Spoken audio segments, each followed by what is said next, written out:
This NoodleTools tutorial outlines how to create projects, introduces citations, and shows you how to share a project with your teacher or fellow students. We will focus on the Turabian or Chicago citation style, which is used for history. On the library homepage, under Research and Citation Guides, you will find a collection of NoodleTools print tutorials and screencasts. I will begin by logging into my NoodleTools account. If you have not created an account, please consult the directions found in the registration PDF or screencast.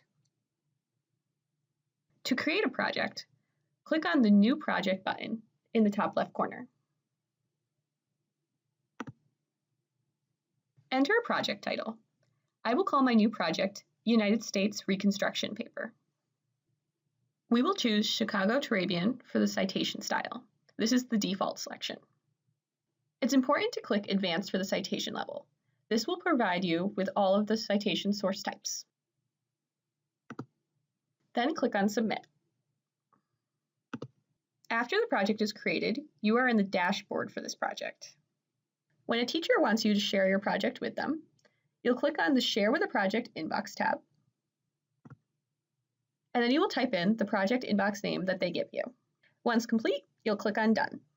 If you're working on a partner project or a group project, there's the Student Collaboration tab right below. When you click on Add Students, type in your peer's NoodleTools username to add them as a collaborator. This way you can work on the same citations and note cards. The Source tab at the top will show you all the sources for this project. Currently, there are 0 sources. If you want to create a citation, you would click the green New Source button in the top left corner. Here you would decide where you access the source, such as database, website, printer in hand, viewed, heard live, ebook.